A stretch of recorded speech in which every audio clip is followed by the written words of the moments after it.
All right, I feel like I have buried the lead one too many times when it comes to these tournament tacticians, where I have like a minute and a half of announcements at the beginning. So instead, my minute and a half of announcements are going to be at the end, and I do have a lot of them. So we're just going to jump right into the actual tier list and get to all that cool stuff about me a little bit later on.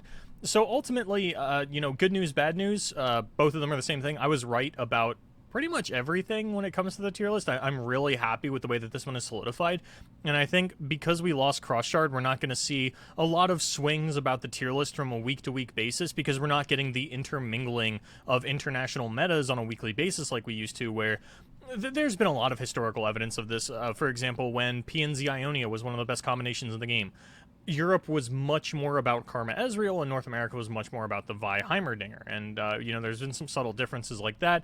Southeast Asia has always been really big on Frostbite mid-range, as has Brazil. Europe usually tends to go for more control-y styles. Sometimes one region likes to play more aggressively, and having Cross-Shard enabled allowed the grassroots tournaments to have a constant intermingling of metas, and allowed us to essentially have a solidified international meta, which is what the tier lists were based off of. For now, it looks like the tier lists are going to be mostly North America based, or just the Americas based in general. Of course, South America is involved in that. But ultimately, I don't think that anything from last week is in a spot that I want to change. You could make an argument that Azir Aurelia should be in tier 1, but I think that Azir Aurelia is still, kind of pigeonholed into more anti-TLC lineups. We're not seeing it in really any power deck lineup. Maybe you'll see it as like indoor TLC, Nasus, TLC, and Azir Aurelia, but I don't think a lineup like that is really where you want to go. I think we are still very much in a counter meta lineup style of meta, just because we've been in it so long. It's stuff that I went over last week. It's stuff I'll go a lot more in depth next week. Next week's tournament tactician, because it is right before the seasonal, I'm going to go through like deck by deck. This is the strengths, this is the weaknesses, this is what it beats, this is the kind of lineup you put it in. But because I plan on doing that next week, there's not a lot of point in doing it this week. So I did delete a couple of decks out of tier 3. I believe it was Matron and Scouts. Those are two decks that we're really not seeing anymore. I don't expect us to see them anytime soon. And ultimately, I feel like the 5 decks that we have in tier 1 are still the best decks. If we're looking for like tier 2 things that are like, tier 1.5, tier 2 argument for tier 1, definitely 1000% Azir Aurelia. It's probably the strongest tier 2 deck. Overwhelm is like right beneath that. Overwhelm's just still a little bit too...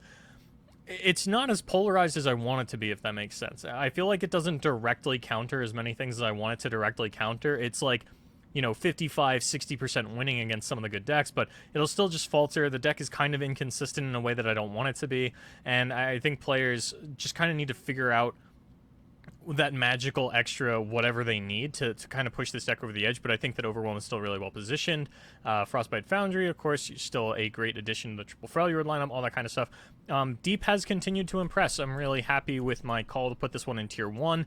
It's doing extremely well for itself, not only in anti-TLC lineups, but I think it's starting to pick up more and more percentage points against things like Nasus and Draven Ezreal and even Frostbite midrange, and just a lot of the decks that we're seeing across the board. There's not as many things that are just like hard countering Deep that we're seeing. Yes, you still have to ban Azir Aurelia, and as I had mentioned, we're not seeing a lot of like Nasus and Azir Aurelia in the same lineup, which are two of the decks that you don't do phenomenally into, and we're still just not seeing those two decks paired together a lot. It's happening a little bit, but that's a risk you're going to have to run if you want to play Deep in the seasonal. So we'll get into that next week. So yeah, that's kind of it, right? Just go back and listen to last week's if you want a little bit more in-depth. If you want a lot more in-depth, go ahead and wait next week, where I'll be going down deck by deck, doing a full breakdown like I did for the last seasonal. A lot of you guys seem to really like that. I like doing it for you and, pumping out as much information as possible. But it does mean that, like, this in-between week is a little weird because there haven't been any major shifts in the meta. We didn't really expect there to be. And if you want to read more about that, this is where we get into the announcements about me. So I've started writing for Giant Slayer. For those of you that don't know who Giant Slayer are, they're owned by Wisdom. They're Riot's production partners for the seasonal. They do Fight Night, if you've heard of that. Casanova and Blevins do a great job every week on that show.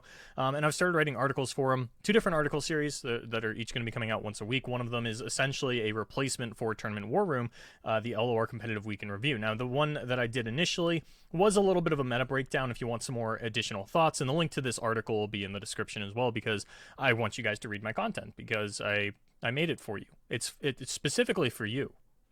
So I'd love it if you would read it and, maybe give me some feedback on it.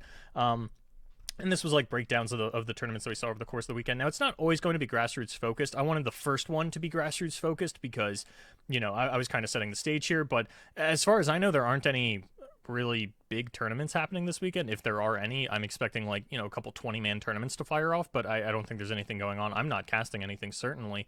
So on those weeks, it'll probably be a little more about, I can go and cover EU Masters and the DreamHack tournament that happened on Thursday and stuff like that. But it's not always going to be like a meta review and wrap up, kind of like Tournament War Room was, but it's definitely something that I would check out. You can follow me on Twitter at casterboulevard, and I'll be tweeting these out as they happen because, like I said, I made this for you, so I want you to read it. So yeah, that was like the big announcement that I had last week that I was alluding to, where Tournament War Room is being discontinued because now I'm writing these articles for Giant Slayer, and the other one that I'm doing is like a Road to the World Championship where I'm highlighting some of the world's qualified players, and I'm very excited to start off with a random 7 as well as an overview article. Those are, again, already out on the Giant Slayer website if you want to navigate through here a little bit. It doesn't have like my name as the author anywhere on here as far as I can tell. Some of them will introduce and it'll be like I Boulevard, but if you see the LOR Competitive Week in Review or Road to Worlds, those are all going to be written by me, so yeah, that's me. And then outside of that, got a new microphone. This is the first video with a new microphone, so that's, maybe you noticed, maybe you didn't, that's whatever. What else do I have going on? I have an announcement coming on Monday that I can't talk about yet. It's cool that I have so many announcements coming, but, it's not like a big thing, but it is, something that I wanted to kind of like keep under wraps for, just a weekend here. But yeah, that's it. As far as Tournament Tactician goes. Still shooting for July for more consistent content. Getting that move finalized and stuff. It's not looking great right now, but we'll see, how all that goes. So, thank you so much for watching. My name is Boulevard, and as always, good luck in your tournaments. As I had mentioned again, unfortunately, I don't think there's anything too crazy going on this weekend. Just kind of take a breather, play your last chance gauntlet, go into the weekend, a little fresh. If I was playing the Last Chance Gauntlet, which, like, I guess I might as well, I'm definitely bringing Deep. I've been experimenting with that deck a lot. I'm a big fan of it. Probably going to bring, like, Frostbite mid-range, and then maybe an Overwhelm, maybe a Rubin Pile. Probably not a Rubin Pile. That's more of, like, an anti-Nasus thing. It's one of those things I got to think about. I wasn't prepared to put myself on the spot like this, so thank you so much for watching. As always, good luck in your tournaments.